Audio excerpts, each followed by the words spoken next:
This is the Sinewave. This is your boy Chuck, and I'm here with Miss Bernnadette, and you all know her as Thelma. How are you today? I'm great. How are you? I am great. A little hot. Are you? I've been running around, but I'm good. Okay. So, I'd like to just get into it. All right. So, my question to you is, do you ever get tired of being known as Thelma? No, No. I actually don't. No. No, it's just part of me. It's been with me my whole adult life, so I just embrace it. Okay, well, that is a beautiful thing. Do you have anything else going on? Any movies? I know you are doing your book tour. When's the next city? Um, right now we didn't set that up yet. I'm going to take a break and go and spend time with my daughters for Easter. And my granddaughter's birthday is April 7th, so I'll be there. And we're going to be having a little party for her. Not a lot of people, but it's going to be nice. That sounds like a great time. Mm-hmm. Sounds like a great time. So you have 3 books, is that correct? Or is it Yes, 4? I do. Well, I have a poetry book called For Men Only. And I haven't been doing that in the last couple of years, but I'm going to incorporate a whole book of poetry this year. And it's going to be really nice, including the For Men Only. And I will be speaking my poetry. So I think that'll be very, very nice, something different. And of course, I do have the 3 books, Situations 101, Relationships, The Good, the Bad, and the Ugly. Then I wrote one called Situations 101, Finances, The Good, the Bad, and the Ugly. I think a lot of people definitely need that one, especially with Mr. Joe Biden giving out stimmies. And then I have the one called The Last Night. It's my life story, not the whole story, but the story that pertains to my parents, my siblings, and what happened to my father and what happened to my mom, and how we dealt with it, and me as a caretaker, a caregiver, and what I had to go through caregiving for an Alzheimer's person, my mother, and some of the things that us as caregivers go through and what we deal with, and hopefully people will understand the heaviness of caregiving in itself. Yes, I do believe that many people take anybody, CNAs, doctors, even teachers, for granted, especially when it comes to caregiving. And I personally know for my great grandfather, he had Alzheimer's. And sometimes, you forget where he is or where he's at, or sometimes run out the house. So I truly understand that. I think people need to get this book, all his books. I know they're on Amazon. Are they anywhere else? Well, you should probably get them through my website, which is thelmaofgoodtimes.com. And I'd say that because therefore I can autograph it to you and, write special little notes in there for you. We will definitely make sure we take them directly to the website. No pass go. Yes, and then of course I have my Instagram, which is Thelma of Good Times, and my Twitter is Thelma Good Times, and of course I have a fan page on my Facebook, which is I think Thelma of Good Times, and I have my personal page, which is Bernnadette Stanis. But always look for the little blue dot, the little blue check mark, because she's official. I'm official. So after Good Times, I noticed you've done several films. Do you ever feel like directing anything yourself or getting back into filming? Oh yeah, I have taken directing. The Stanislavski method of directing. I've taken that. So I can direct. I see what I want. I'm doing some writing now on a script, And as I write it, it's being directed in my head. Actually, years ago, before videos were even out, I can remember as a dancer, I would sit in my living room and I could just, see a whole storyline when it came to a song or something. So I guess I was somewhat directing and doing videos way back then in my head. It never leaves. It's always in you. Yes. So you're like talking Soul Train dancer? What you got, Papa Well, Lock? Soul Train dancers those were the dances that I would watch every Saturday morning, so that I could get all the good dances and see the new clothes and things like that. So it was a little, I was pretty young doing that. But I was a trained dancer, modern jazz. I started dancing ever since I was 5 years old. Oh, well, I tap dance too. The perfect person for you to meet. We'll have to set that up a later day. That is amazing. You want to open up your own school of jazz someday? Well, maybe someday I will do that. I've been asked to do that along with theater. Opening up a school for acting. I was a artist in residence at the Miles College for a year. I really do enjoy seeing young people develop into the actresses and the dancers that they want to be. So yeah, that might happen. Well, I'll definitely be looking out for that school and send them straight your way. Okay. Most definitely. What else?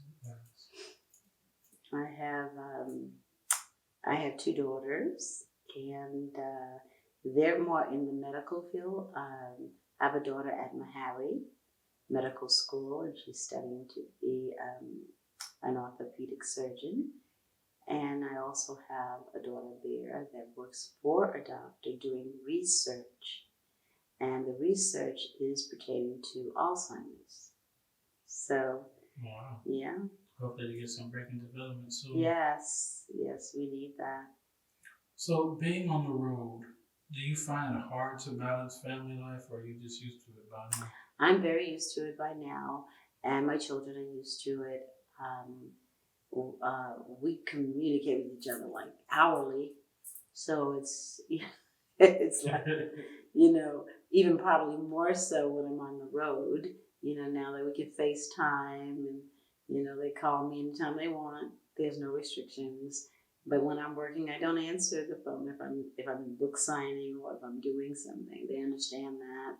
They know that it's not because I'm ignoring them. It's just that I'm working, and we'll talk late in the night. It is the life. So as you progress in your career and as you develop as a person and a public figure, where do you see yourself in the next 2 years? Well, I see myself still doing a lot of things. I continually develop. I continually learn. I love to learn things. So I will be doing something more progressive, probably. I also like therapy, and I'm pretty not good, but I think I'm good at giving advice. So I'm a pretty good girlfriend type of girl right now. But I do want to pursue that and get my degree in therapy. Okay, doctor, get away. In fact, I always wanted to do that. I always wanted to be a psychologist or psychiatrist. I always did. And it just happened so that I was a dancer and I could act. And I kind of fell into good times, But, and then I became Thelma. No matter what character I play, everyone always says, put Thelma down there. So, they know me as Thelma. And I don't object to that at all, because how can they know me as anything else, It's such a big character. And being the first Black female teenager ever on television, I guess it made a big impact. So I don't correct people when they call me Thelma, even though my name is Bernnadette. They say, it just doesn't fit right. okay, call me Thelma. Oh, wow. Yeah. I can imagine you've inspired so many young women throughout the years to. And I hear that more and more now that I'm on the ground, doing the book tours and things, and they come up to me and it's so lovely, it's so beautiful because they tell me, "You're like my big sister. You were the first brown skinned girl on television like a teenager, and you made it okay to be, not half white, well, light. I was brown." And so they just thought that was just the coolest thing. You made it okay to have a shape, tiny waist, you know how it goes. And they felt good about that. Yeah, somebody was representing them. Yeah. And it was me, and with my sassiness. And so but it's so funny because I was always like that. I didn't know any different. The character being that she was from the ghetto or from Cabrini Green, it wasn't that far removed from me because I was born and raised in Brooklyn and from the projects in Brownsville. So a rough neighborhood, I was ready for them. Hollywood didn't have anything on Brownsville, baby. Oh, wow. So you pretty much fit into the role. Yeah. So, as far as the writers for the show, did you guys have to assist them? Somewhat we had to interject. Now, I must say that we had some fantastic writers on that show. I mean, when you look at the show and you see the storylines and how they blended all the characters together, I have to give them a lot of credit. I also give the producers a lot of credit for being able to um, allow such thing to happen at that time and understand that it was very much needed. Um, as far as the characters are concerned, they had their ideas on certain characters that they wanted. But being a female and a young Black female, I think I was probably one of the characters that was, in their minds, least developed.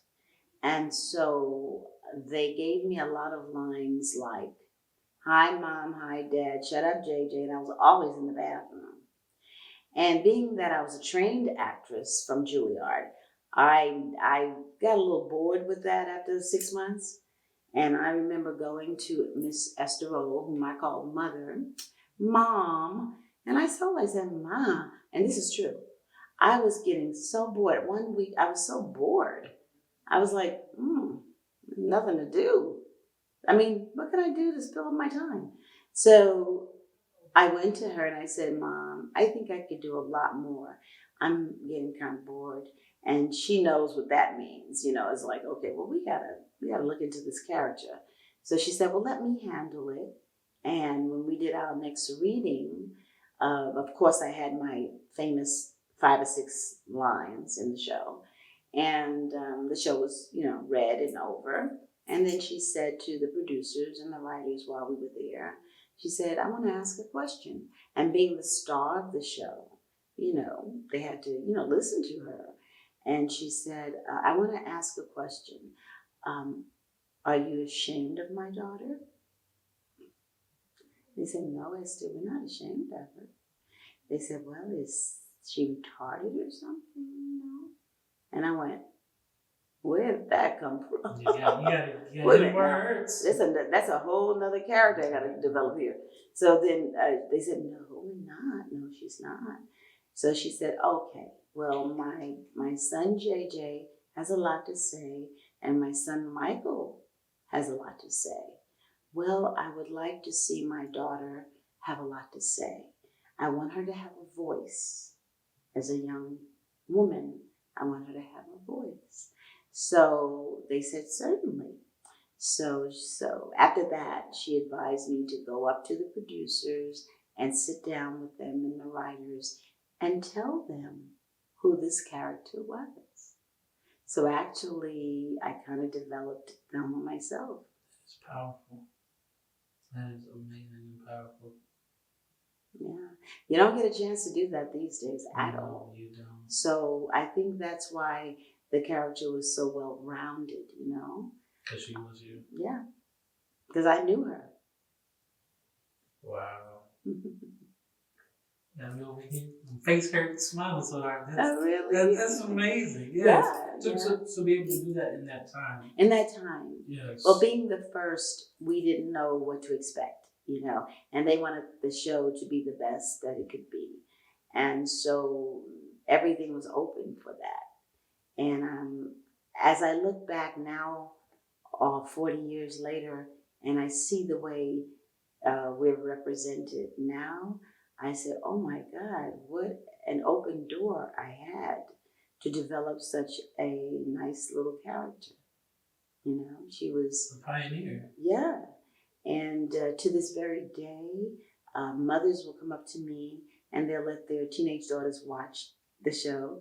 And I think the girls, and I get lots of teenagers that want to take pictures with me and everything because they really do admire the character. So I'm very happy about that. You know, I'm very happy to be able to do this interview. It was amazing. Actually, a gentleman I know, he actually made his day last week. I did. He was having a horrible day. And when I tell you, when this man was smiling ear to ear, guess who's here? I love that. I really do.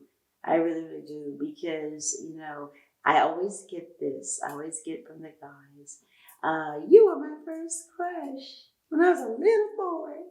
And then I get the ladies, they'll say, thank you, you know, we admired you, we wanted to dress like you, we wanted to wear our hair like you, we always wanted to know what Thelma was going to wear next week. And just recently, like a couple of days ago, a young lady was passing by me and she says, I have a fashion board and I have all of your outfits up there that you wore on Good Times. So I thought that was amazing. So my last and final question before we let you go, I know you had a long day of working. Do you feel or do you think that you would ever open yourself up for indie filmmakers to book you to be in a film? Oh, absolutely. I have done that. I mean, if you go on my IMDb, yeah. I think if you go on that, you can see all the different ones that I have done. I've done a lot of guest spots in different shows. So I'm definitely open for that. And as long as they're open for me to help them develop that character, you know, I think we can have a good marriage. No, that sounds very lovely indeed. And thank you so much, Miss Bernnadette, for allowing me to have just a moment of your time for you to share your history. Thank you. I enjoyed it. Oh, thank you so much. This has been the Sinewave TV. Good time. Anytime you need a payment. Good time. You need a free. Good time. Anytime you're out from under. Not getting hassled. Not getting hustled.